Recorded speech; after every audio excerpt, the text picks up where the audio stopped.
are you? This is Bear. Who are you? This is Josh.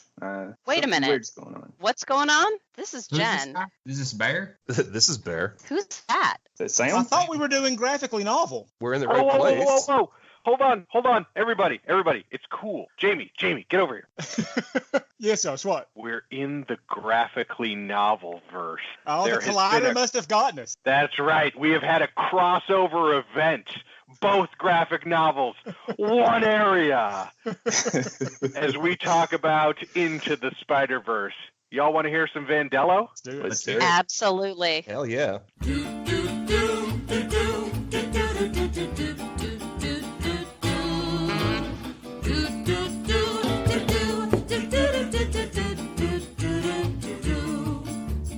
Come with me, I'll tell a story that you might have heard before. Graphically novel, but the same old trouble. Villains always knocking at the door.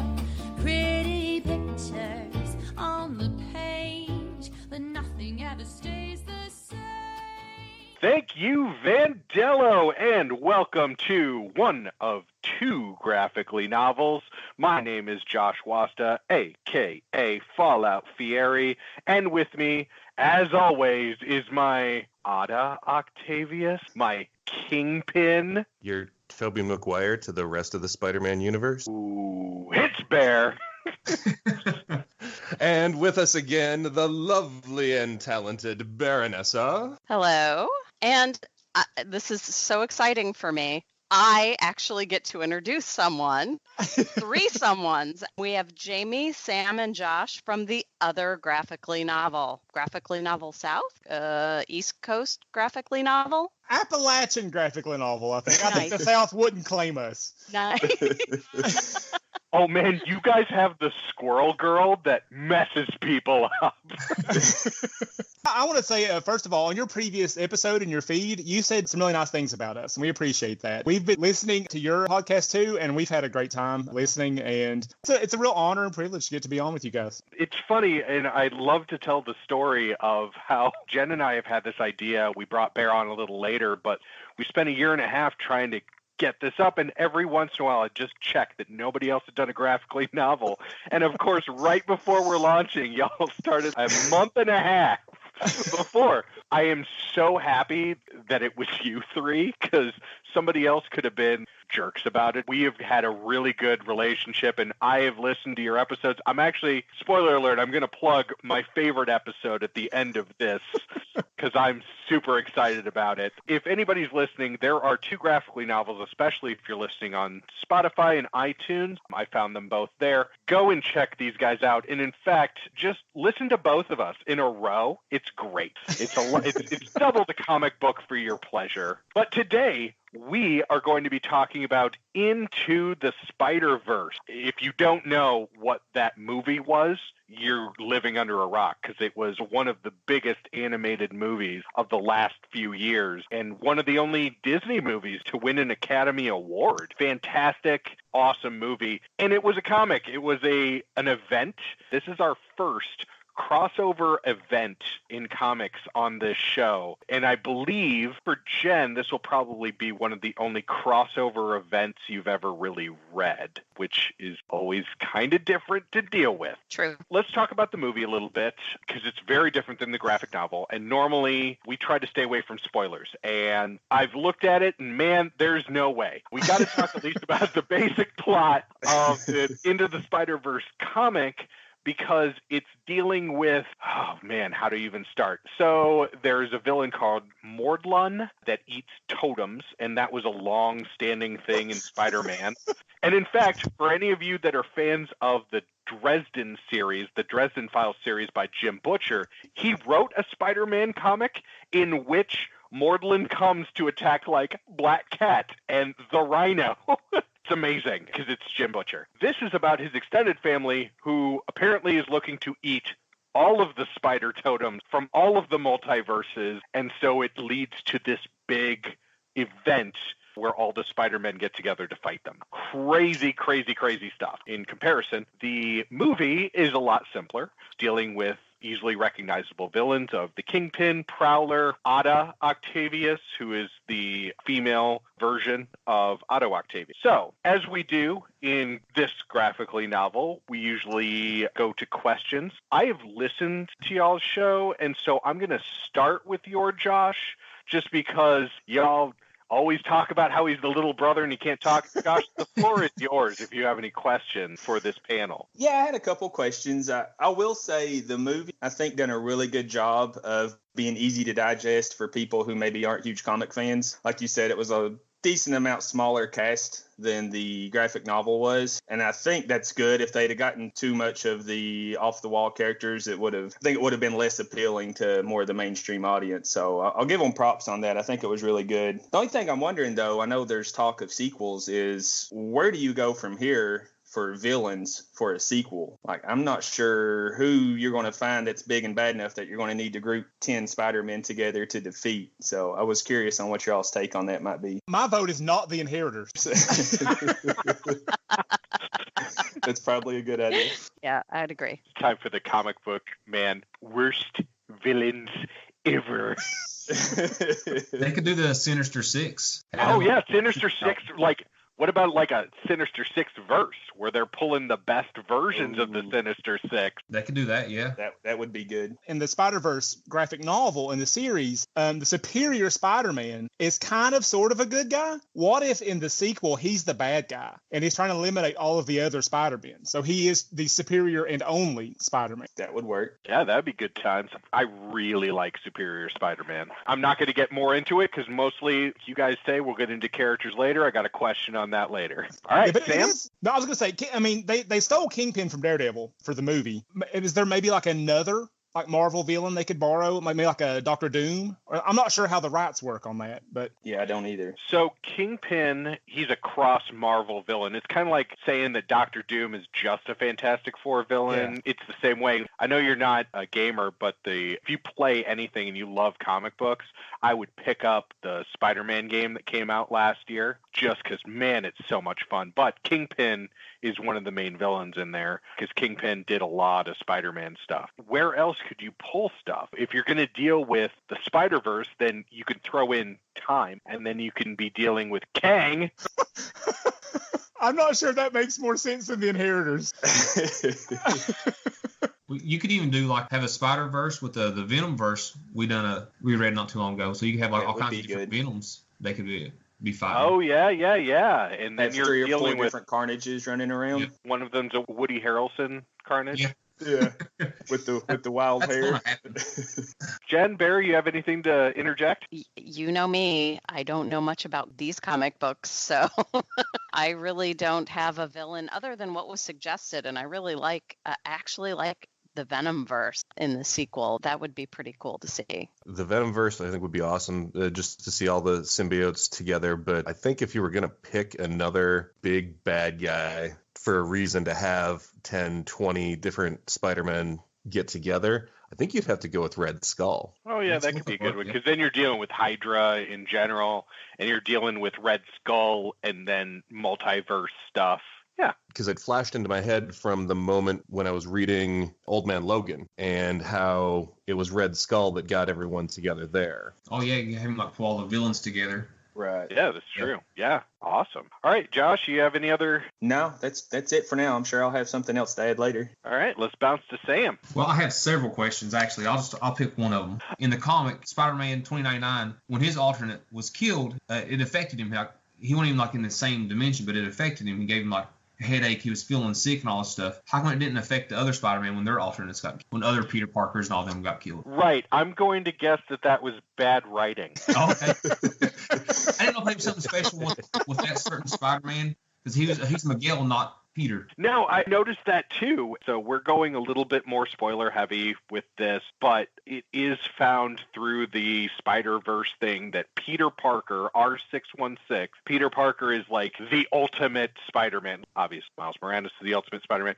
He's the quintessential Spider-Man. There hasn't been a comic book of that yet. And you would think that if Miguel would feel those waves, that the quintessential Peter Parker Spider-Man would. And I was waiting for that as well, because I've been following this because I'm a huge Spider-Man nerd. And that's a really good question. And I really can only chalk it up to bad writing. Okay. I would say that's probably a result of Dan Slott not talking to Peter David. What? Writers not talking to each other. That's one of the things I find most annoying about big summer Marvel events is there are those inconsistencies, things that don't match up, and it can get a little frustrating, so I usually avoid tie-in. Or you can avoid parts where Gwen Stacy had Norman Osborn's baby back in the day, those kind of things too. Yeah. I'm sorry, baby, two of them. Two of them? I didn't know that one. Oh, yeah, that was Straczynski? where you find out that Gwen Stacy, when she went to Europe, had an affair with Norman Osborn and had twins. Okay. Yeah. Anyway, moving to Jamie. Now, are we still sticking to strictly comic book questions at this point? No, we could go either way. Okay. Do you think they chose the right Spider people to take from the Spider-Verse graphic novel for the adaptation to the movie? Do you think they chose the right 6 Spider people? Good one. Okay, well, let's go with the people that haven't talked as much this podcast. Let's go to Bear and Jen. Throwing in Spider-Ham and the Noir Spider-Man are just kind of fun, but they did a really good job for this day and age of mixing everything up. We've got female Spider-Man, we've got the young Black Spider-Man, we've got just kind of all different backgrounds, and I think that was kind of something that just for this modern time would need to have some representation there for everyone. As a half Puerto Rican, I just have to point out that Miles Morales is half Black and half Hispanic. Okay. I have to agree with Bear because the comic was so confusing. There were so many similar Spider-Mans that I didn't know what was going on half the time. And that's the art, because the costumes were so similar. Like, I'm not sure who's talking because they all have masks on. I don't know what's going on. So I think in the movie, they made an effort to make sure that each of the incarnations of Spider-Man were very different and very separate, so that it was easier for the audience to say, oh yeah, that's that one, and this is the one from our quote-unquote universe. So yeah, I think they did a good job of choosing. I don't think it really mattered, frankly, to me watching the movie, what the different characters were. I just appreciated that they were so diverse and so different that it was easy for me to tell them apart. You had 2 different arcs to follow. You had Miles Morales, who's young, who's just learning how to be Spider-Man, and you're following that with him. You're going through that learning process with him. But on the other end of the spectrum, you've got old, jaded, I couldn't care less Spider-Man, and you're watching him rediscover what it is to be a hero. So I think you had 2 good, solid arcs to follow. So I think those 2 characters putting both of those in there was a smart choice. I refer to them as Spider Kid and the Sweat Pentacular Spider-Man. Stealing free bagels. I mean, who wouldn't? That's just a trait of, if you hit over 35 and there are bagels, you take the bagel. But who doesn't love a bagel, really? Well, was there anybody you would like to have seen added? I mean, because 6 is still a lot, but is there anybody missing? I would have liked to have saw the Uncle Ben Spider-Man. Yeah, the only other one that I would have done is I would have replaced anime Spider-Girl with Spider-Man 2099. That's my man. That's what I wanted to see. Yeah. We love Miguel. Yeah. Back in the day, when 2099 was first coming out, it was such a thing that I still want to go and find some Hulk 2099 comics. Yeah, Hulk and X-Men. Well, but I really think that was the filmmakers' attempt at, again, bringing diversity to the movie. There were a ton of women in the comic, but I think that they used the animated Spider-Girl, Spider-Woman instead of 2099 because of that, because they wanted another female. Yeah. Well, and Spider-Gwen is red hot right now. My boss's boss actually was talking about how his daughter loved Spider-Gwen when we were talking, and he's not a comic book person. Like, he really knew nothing other than there was a character called Spider-Gwen. I was like, oh, well, I will refrain from explaining her entire history to you in the middle of this meeting. Yeah, that costume is half of her appeal. I mean, it's one of the best costumes in comics. Yeah, absolutely. We went to C2E2 in Chicago a few years ago, and there was this artist that just had an amazing computer-generated digital rendering of her that's up in our room now, because it was one of those things that I saw, and I was like, God, that costume's so cool. I've got one I would like to see, but it's actually from the sequel to Spider-Verse called Spider-Geddon. Have you all heard of Spider-Man? No. No, I haven't read Spider-Geddon. Have not, no. Okay, Spider-Man is a different part of the multiverse where Peter Parker falls into an entire vat of radiated spiders. They eat him and take on his personality and consciousness, and then they form into a hive mind spider person that thinks it's Spider-Man. And when it shoots webs, it doesn't shoot webs. It shoots a string of spiders that grabs things and pulls the rest of the spiders along with it. That's fantastic. Why does that remind me of The Matrix, though? So, Jamie, I just want to thank you for my new nightmare. Spiders, man, it's good. Wow.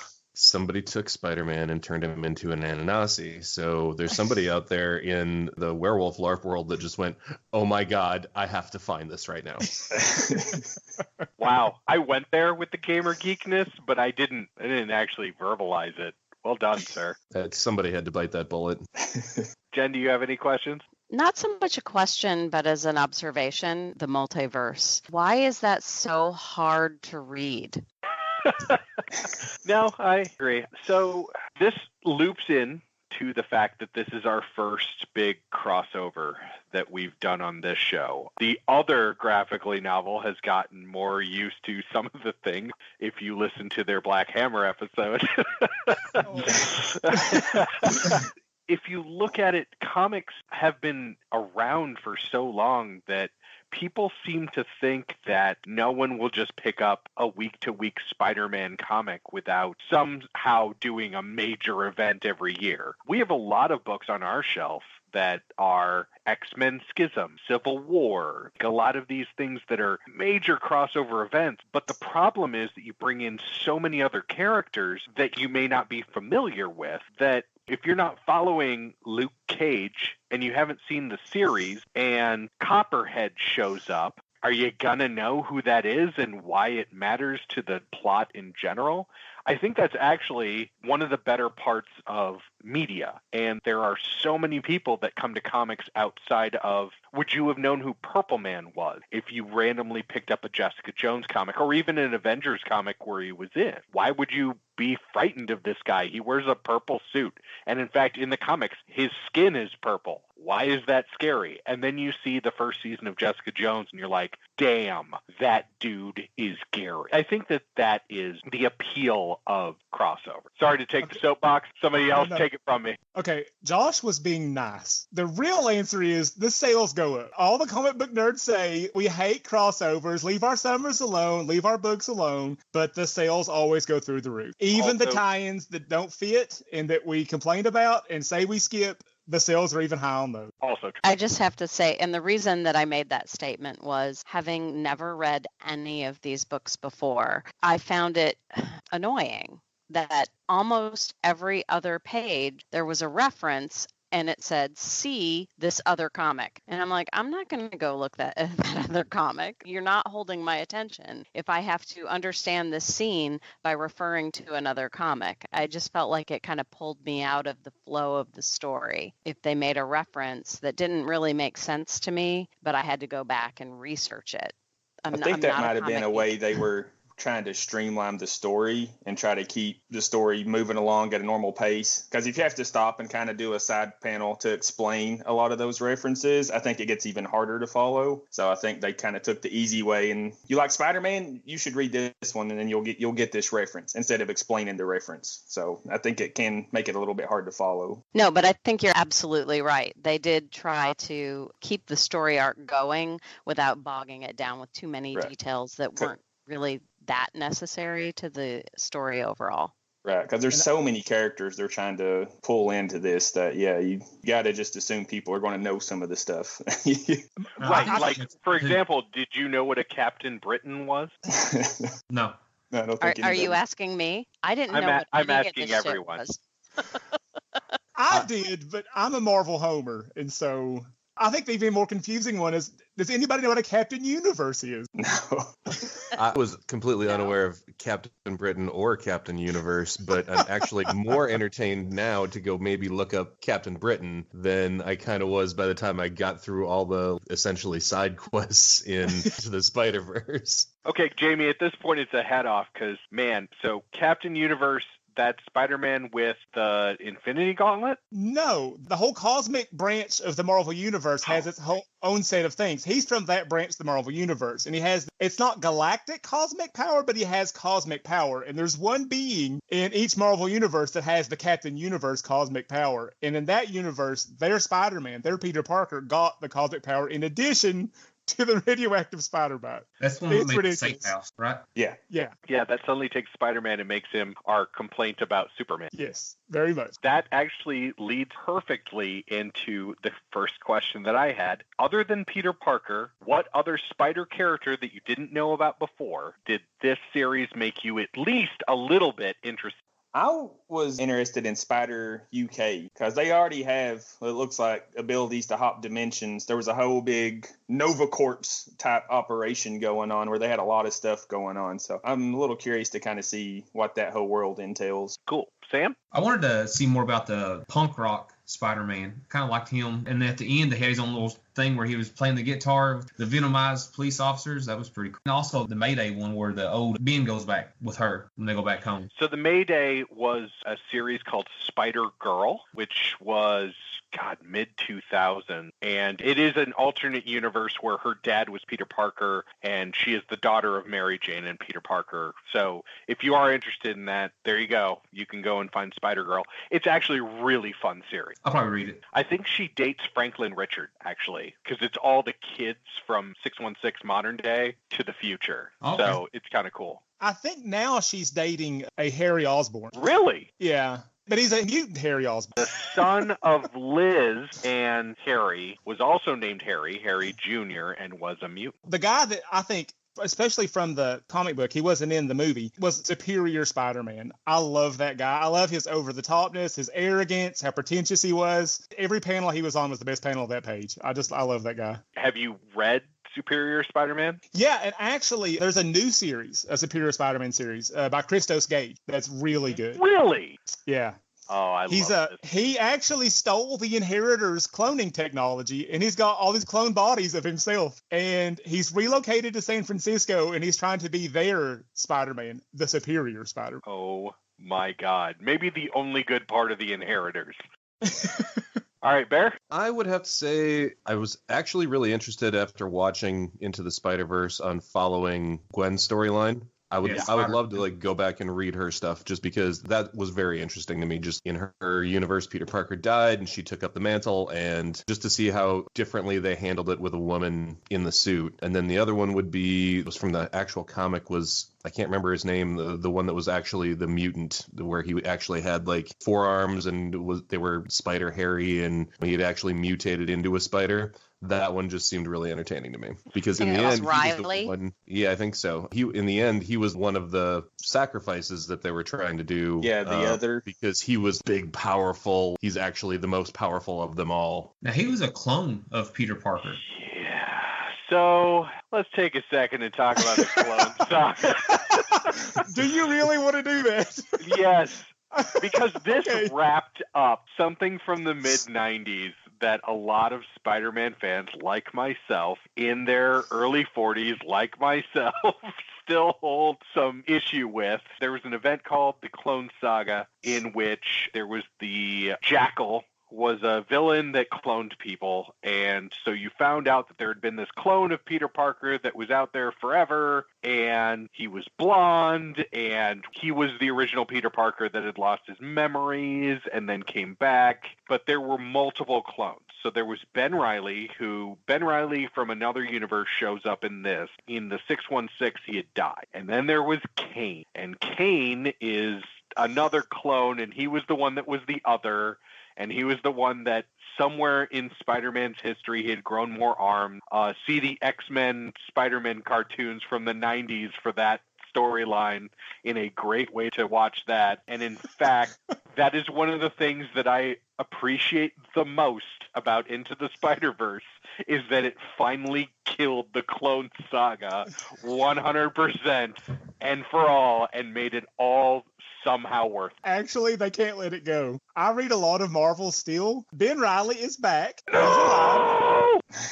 And Kane is back. And Kane is currently the Jackal. Well, I've wasted my life. As an aside, I do have to say, you keep saying the Jackal, and all I think about is the West Wing. Sorry. Oh, CJ Craig doing the Jackal? Yes. Yeah. You keep saying the Jackal, and I just keep thinking back to the Bruce Willis movie, honestly. So That's where my mind was. Oh, my God. All right, Jen, was there any other Spider-Men that you were interested in? I went into this thinking I really liked the movie a lot more. I still do. But from the comic, I was really interested in Silk and what her story was and where she went from that. That is actually another question on my sheet. So if nobody has objections, I will go into my second question. Silk, for those who have not read the comic, we'll just go over a really quick overview. Silk was bitten by the same spider that bit Peter Parker after it bit Peter Parker, and so she is linked with him, and when they're in the same room, they want to jump each other's bone in a big, bad way. My question was, is there any version of that character that can be put into this PG cartoon movie that makes sense? No, but I still find her interesting. I agree with you completely. I find her interesting as well, but that's the behind the counter. You have to be 18 to purchase comic and movie, I believe. What if instead of Peter, that spider that bit Miles in the movie, had bitten a teenage girl before it got to Miles, and so now Miles is in the sewers. Sure, it's comics. Well, yeah, I get that. Kane is the Jackal right now. All bets are off. But so in addition to Miles like going through puberty, having his weird attraction to Spider-Gwen, having to deal with his spider powers, now he also has to deal with his weird attraction to another Spider Girl who is next door, who's in his universe with him. So maybe that's another wrinkle for the next movie. I like it. I do too. Well, it's there are layers there because you're also dealing with adolescence and sexual awakening and and then the added layer of this weird spider connection. I don't know what you would call it. You could do funny scenes where he gets close to her and instead of being friendly, he does the shoulder touch and venom blaster. Oh, I love it. Oh, adolescence, so awkward. We've been watching a lot of Big Mouth. And there will be hormones flying like spider webs. That's not the only thing. I can smell it already. Ew. The line was there and you just kind of went, oh, what's that? Have you met me? They haven't. We have now. My wife, ladies and gentlemen. Well, can we ask some movie questions? Yeah, go. Okay, I found the movie to be one of the most visually striking movies I've ever seen. And not just for what it is itself, but also for the way it tried to bring in like the feel of a comic book. So like for the story itself, the storytelling, it was very newbie friendly. But for the comic book fans, like even like they had like some of the I said panel. I went to say panel. It's like the way like in the 80s, the panels would get like misprinted.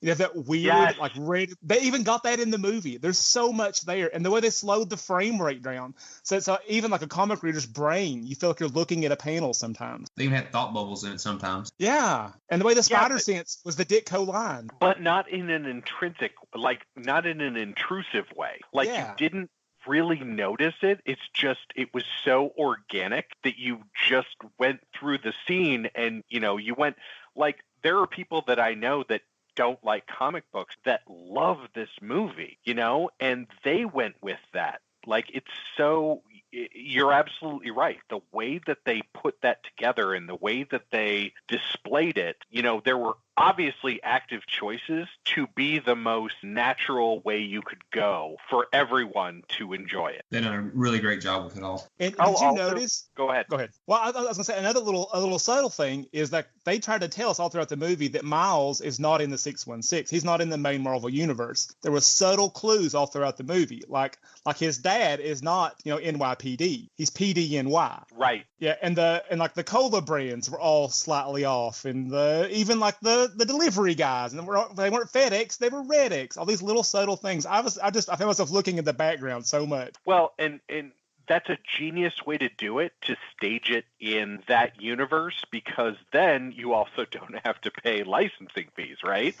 And so somebody may dismiss that as, oh, that's a licensing thing. But if you go back to Ultimate Spider-Man, they did the same things there, and they were the same name in the background. Oh, really? Yes. Like, I'm a big fan of the Ultimate Universe, and if you go back there, the brands and everything else are not the same. They're a different universe. Well, and it lets you kill Peter Parker. Man, but only after like 60 issues. I mean, there was 5 solid years of Peter being in Ultimate, and the way that he does things, we're going to get into a sidetrack, but if you have not read Ultimate Spider-Man, it's so good because they really do him more as a teenage boy. Like, by issue 13, he tells Mary Jane that he's Spider-Man. Because if you're a 14-year-old boy, you know what the first thing you do is? You tell the girl you have a crush on that you're a superhero.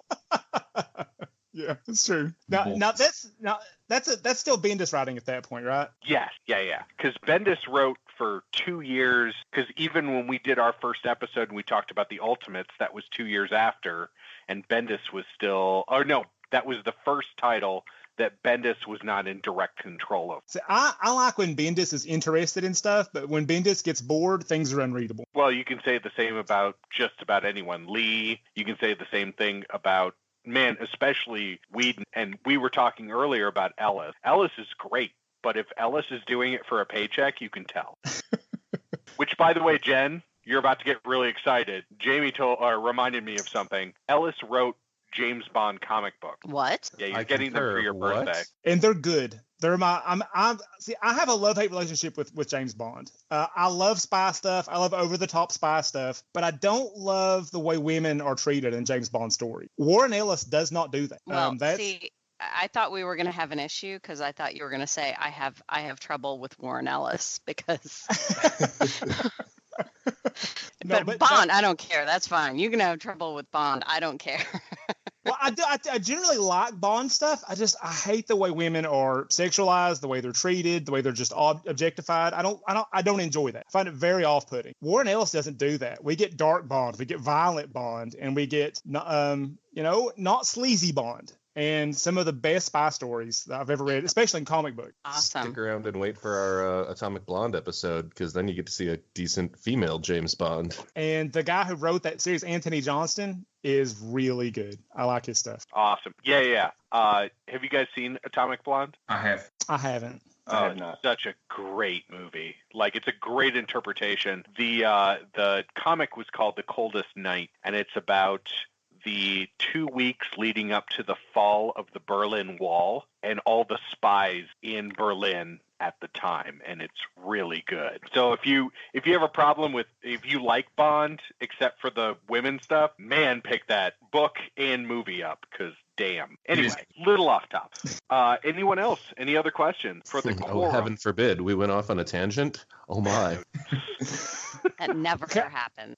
I've got another question about the visual design of the movie. What did you all think of the Kingpin? The character design of the Kingpin. The no-neck Kingpin? Yeah.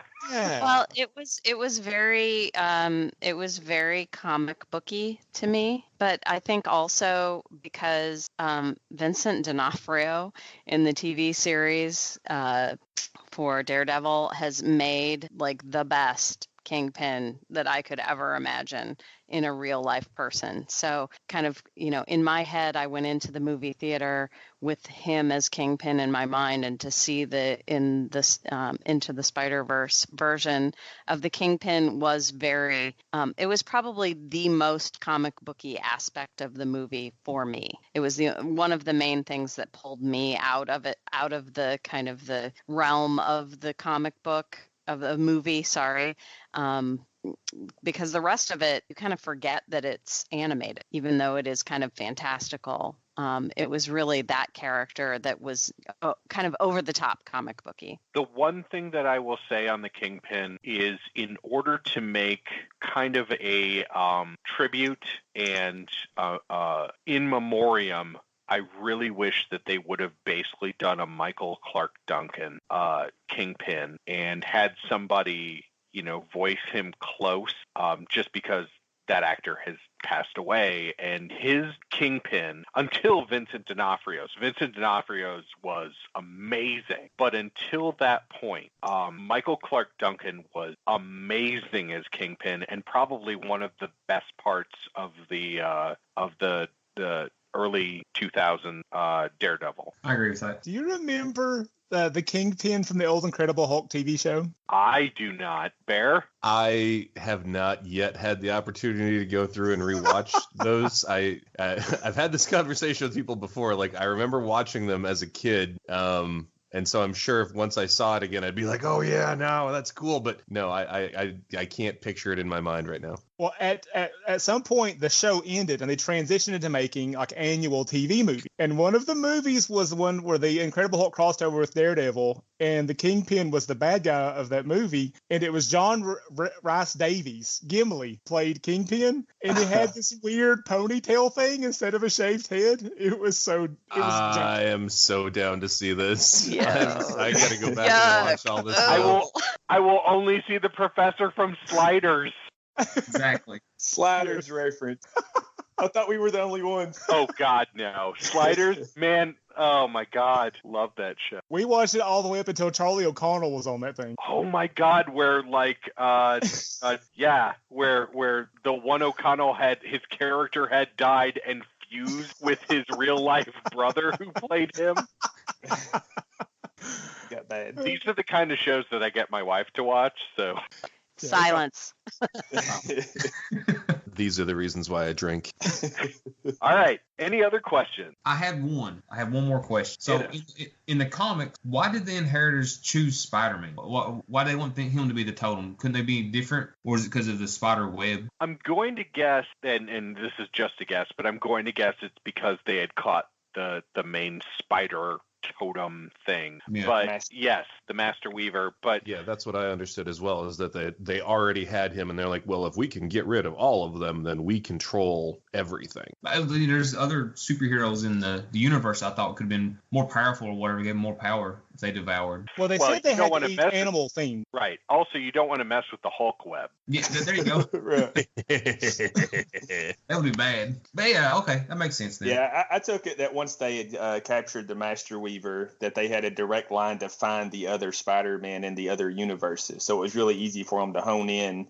And once they had started consuming their life force, I think they had a little bit of the spider essence in them, which made it even easier for them to, follow that rabbit trail. Okay. That's how I took it. Well, and I would say too that the big difference between the movie and the comic book is that in the comic book series, the villains aren't the point. The less brain cells you use thinking about the Inheritors, the better off you are. The whole point is to get all the spider people together. It's the visual spectacle and the fun of having all these different varieties of spider people. Yeah. Whereas in the movie, Miles is the story. I mean, the Kingpin has a nice little, his family drama thing going on. It's fun, but like the whole thing is about Miles.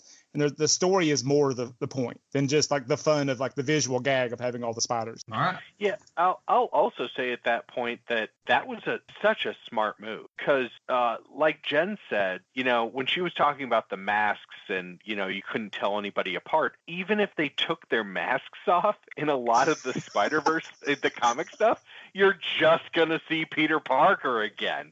They all look identical, and so yeah, to make it in Miles's world and then to bring in these different people, that is actually a part of that is my last question, which is stealing horribly from y'all's graphically novel. Is there any casting choices would make different voice-wise? Because I'm a fan of the new girl, like and the fact that they got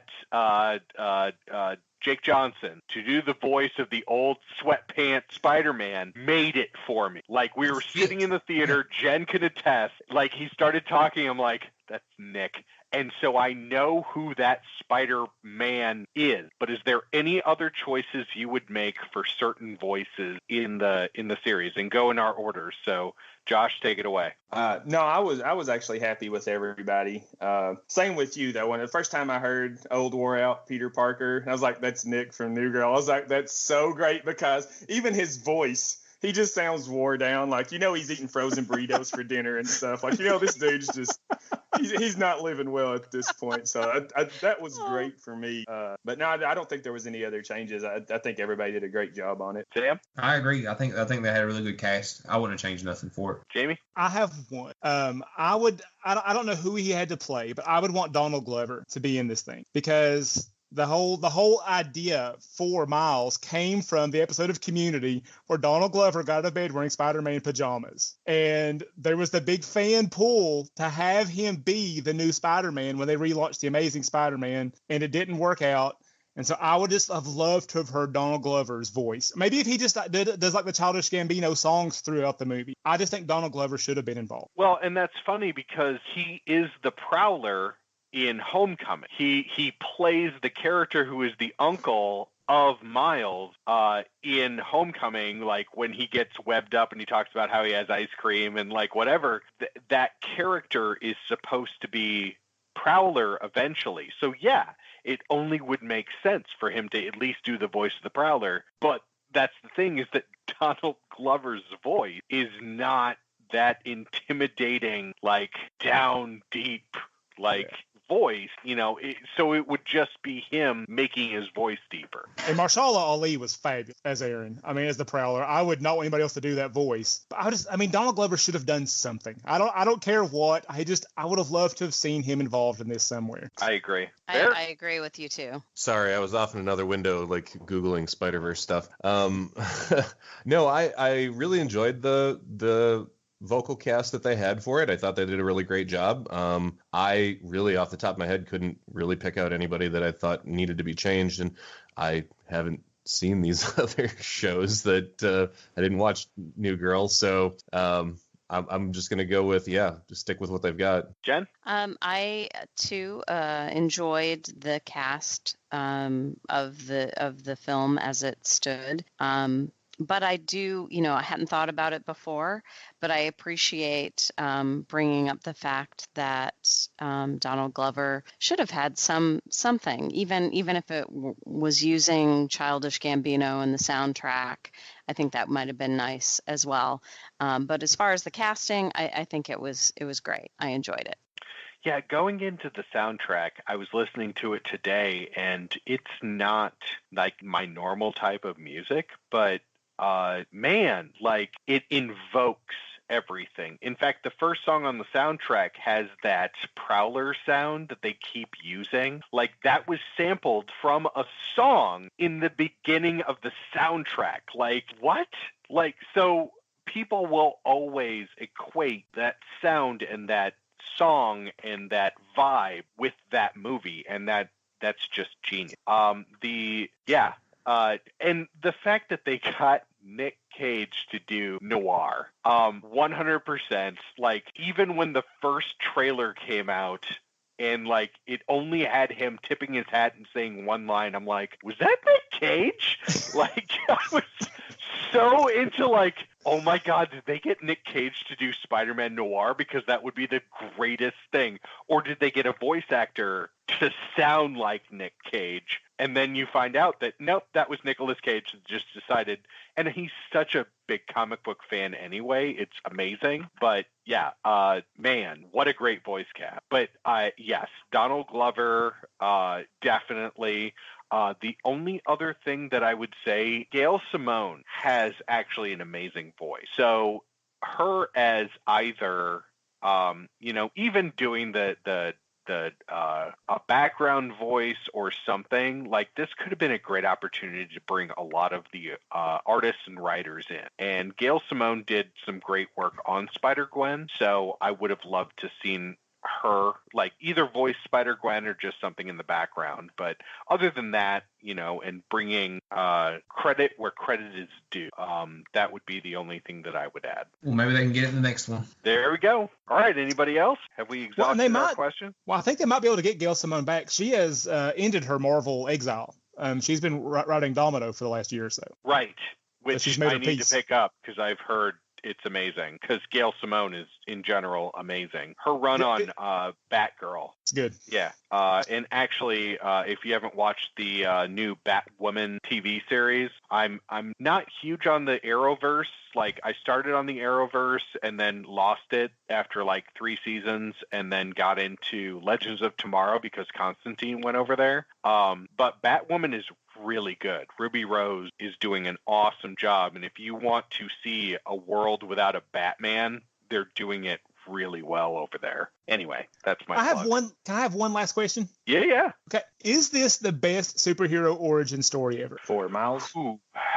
For anybody? No, for anybody. We're talking about is Spider-Man the best origin story forever? Spider-Verse. I mean, this movie. Is this the best superhero origin movie ever made? You're talking specifically about Miles because everybody else is introduced like in flashes. Yeah. Man, to put me on the spot, not thinking about it, I would say yeah. I really liked Tobey Maguire's the first Raimi Spider-Man, but by the time that the second one hit, I was done with the origin. And then the only complaint I had walking out of Homecoming was, man, I'm tired of teenage Peter Parker. Because by the time I got into Peter Parker, I was already, a teenager, but he was in his 20s. He was an adult, and I can't think of any other origin, because even like the stuff that I love, like Jessica Jones, was not an origin story. They started her after. And some of the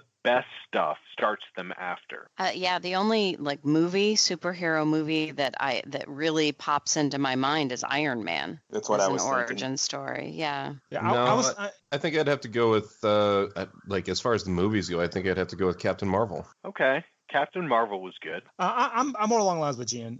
If it's not this one, it's probably Iron. Although I've got a real soft spot for Batman Begins. Not a flawless movie, but it's a lot of fun. I'll give you that one too. I do love me some Batman Begins. Yeah. Hence why Bale is at the top of your list.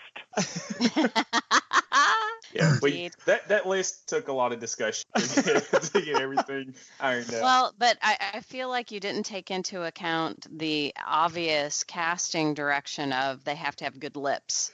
Yeah. No, we didn't think about that part of the part. face to work with. But yeah, that didn't come up. And they have to have a really good voice like this. I think you're using the word good pretty loosely there. I don't know. West is pretty far down your list, and he didn't have a grovelly voice. Yeah, Clooney didn't either. Oh, yeah. Well, Clooney's further down your list than West. He really is. He's still doing all right. I caught part of the Batman and Robin on TV the other day. I was flipping channels and I saw it on. I watched about 10 minutes of it. And I was like, that's why he's at the bottom, and changed the channel. Like, I couldn't watch more of it. I love telling this story Arnold because come out, as Mr. Freeze, and I was doing all the puns. I was like, nope, I'm out. I love telling this story because I lived with a guy that we went to movies like constantly together, and we saw the first trailer for Batman and Robin, and all it showed was in the first trailer was that Arnold Schwarzenegger was going to be Mr. Freeze. And my friend, Jeremy Buxton, said, "And I will freeze Gotham with my giant freeze ray." And then later, we went and saw the movie. He actually said it because it was an actual thing. And he almost got up and walked out, because he had made fun of it months earlier with the same line that actually happened. I'm not even sure Arnold's the worst part of that movie. Uma Thurman she's making lots of decisions with her part there. I don't even know what to think about that. I don't think it's there was Skinny anything. Bane. Yeah. Oh, God. Poor Bane. From Breaking the Bat's back to that. All right. Any other questions or final wrap-up time? Wrap it up. All right. So our question here on Graphically Novel is normally, would you continue reading this? Obviously, this is a crossover event, so we're going to do a two-part question in honor of our guest. A, did this make you interested in reading Spider-Man comics moving forward? And B, what is your rating on the Batman scale? Start with Josh. Yep. All right, I'll go first. Yeah, it definitely piqued my interest on some of the Spider-Man that I'd never came across. So definitely we'll look into that. As far as grades, I'm going to break them apart. The movie, I'm going to go with a Bale on that. There wasn't really any big flaws. That was a really good movie. The graphic novel, just because I think it lost its way a little bit, but you still got to see, Spider-Ham. So I'm going Affleck on the graphic novel just for Spider-Ham. All right, Sam? Yes, I will continue reading. I have already read a bunch more of Spider-Man anyway.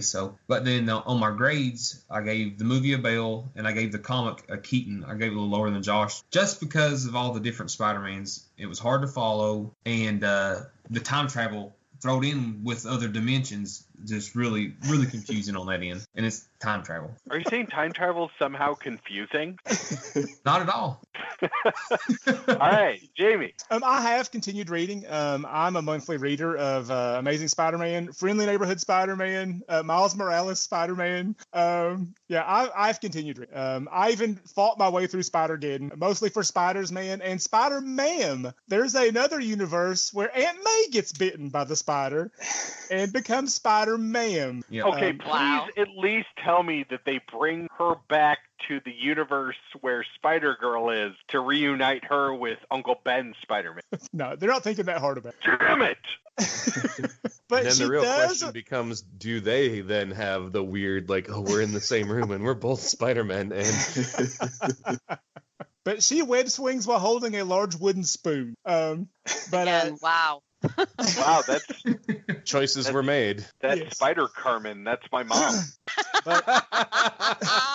But I have continued reading. I'm a little hit and miss with some of these folks. Bendis kind of lost interest with Miles toward the end, and it got pretty hard to read. But a guy named Saladin Ahmed took over a few, I guess about 6 or 7 months ago, and it's pretty good. I'm reading Miles again. As far as the movie goes, this is a Bale as hard as you can possibly go. I love this movie. You don't know how happy you made me when you told me this is what you picked for the crossover. This is a top 5 movie for me. I can't sort out what is my favorite movie of all time, but this is in the running. I love it. I find it to be emotionally powerful. It's visually striking. I love it. The graphic novel's another story. It's got fun moments. I think I'm going West though. It's got all the flaws that a summer event can have, and villains I don't care much for, plot that kind of falls apart. It's got some fun moments. West. All right, Bear. I have to agree with Josh. I'm definitely doing Bale for the movie and Affleck for the comic. Would I keep reading the comic? There's bits and pieces, but Spider-Man is not, you know that Spider-Man is not on my top 5 list of superheroes, and I personally think that we've kind of been inundated with movies by Spider-Man. We've had 8, 9 of them, something like that now at this point. I'm just a little bit sick of him. I think that Hollywood could have spent a little bit more time on other superheroes besides Spider-Man personally. But I definitely think that these were great movie, great graphic novel. There may be other Spider-Men that I may be interested in pursuing, but it's not going to be at the top of my list for reading. Jen. I'm actually going to go with Jamie. I would say the movie would rate a Bale for me, and I agree. The movie stylistically was impressive and really a standout, as well as the story in the movie being compelling, and just I think overall made it really a great watch. The graphic novel really didn't hold my interest that much, and I would definitely have to go with the West with that. It's confusing. There's time travel. The art is good, but because you're dealing with I mean, in a couple of panels, there were so many Spider-Men in the panel. You're like, I have no idea who these people are, and why do I care? But, no, I don't think I would read more. Maybe Miles Morales I might read because I think that's an interesting character. Spider-Gwen I might read, but yeah, the crossover kind of was a downer for me. Yeah, I'm going to round this out to say, and as I've said before, man, just one of the best animated movies I've ever seen in my life. Just Jamie, what you were saying, the way that they kind of slowed stuff down, the way that they moved with kind of what the reader would do, some of the visuals, the music, everything spot on. I've been a long time Spider-Man fan. I pick up a long time ago. I stopped picking up individual issues and started moving to graphic novels. Hence why we need floor-to-ceiling bookshelves in our living room right now. Because we are so full of graphic novels right now, and why I needed to make a podcast to try and support my habit of these graphic novels. But as far as the comic, there have been better crossovers. It wasn't by any means the Clone Saga, which is my low bar. But I would probably give it a solid just because it brought me to a lot of the stuff I like about Spider-Man. Stuff with Silk, I'm like, okay, you're there to make Peter horny. I don't get that. Like, I get the story, and it was something that I was reading in the comics when he discovered her and opened a vault that she had been stuck in forever, and it was a whole thing. But yeah, I mean, this did reinvigorate my interest in Spider-Man, especially Miles Morales, Gwen Stacy. I even collected the first couple of Silk, which are in my collection. It's a fun read. And as we've said, it's not an important read. It's not something that's going to change the world, but it was a fun read, which is kind of the point of comics most of the time. All right. Any other comments? Thanks for having me. Yeah, no, absolutely. Again, thank you. We're going to go with Appalachian Graphically Novel on this. You can call our Graphically Novel whatever you want. By the time this airs, this will be the second crossover because we will be recording in November with you all, and we release a lot later than you do. So you will be the first. This will be the second. Definitely check out the show. The one that I would recommend 100% is the Injustice episode. It's a comic book that's very near and dear to my heart, but I also think, having listened to most of your episodes, it really encapsulates kind of your back and forth. There's a lot of Jamie saying that people's opinions don't matter, which is a very motherly thing to do.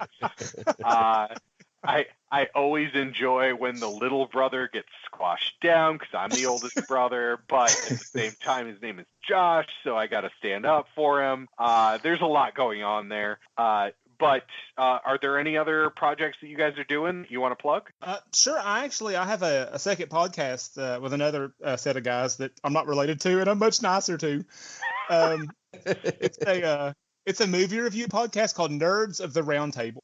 Awesome. And it is spelled with a K. It felt clever when we came up with it, but then we have to explain it every time. Like, yes, it's like Knights with a K. So it's Nerds. It's Nerds, yeah. It's clever on paper. It doesn't work so well for an audio format, but it's already in iTunes, so it's too late to change it. Awesome. I'll pick that one up. So the rest of this will be the first episode of the second season of Graphically Novel, our Graphically Novel. But the next episode is going to be Atomic Blonde, which we have already told our co-hosts here to go ahead and check out because, man, spies and craziness, and Jen is super excited in a way that she hasn't been since Happy. And Charlize Theron just kicking ass and taking names. How can you not love that? Also true. And Professor X with hair. If you are a fan of the ultra violence, oh, it's so good. So good. Yeah, kind of like Kingsman levels. Anyway, this has been Graphically Novel. and graphically novel. We're so glad you've listened. And really, there's nothing to say but take it away, Vandello.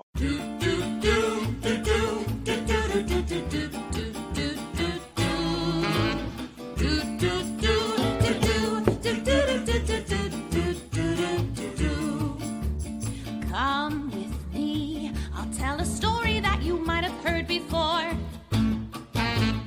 Graphically novel, but the same old trouble.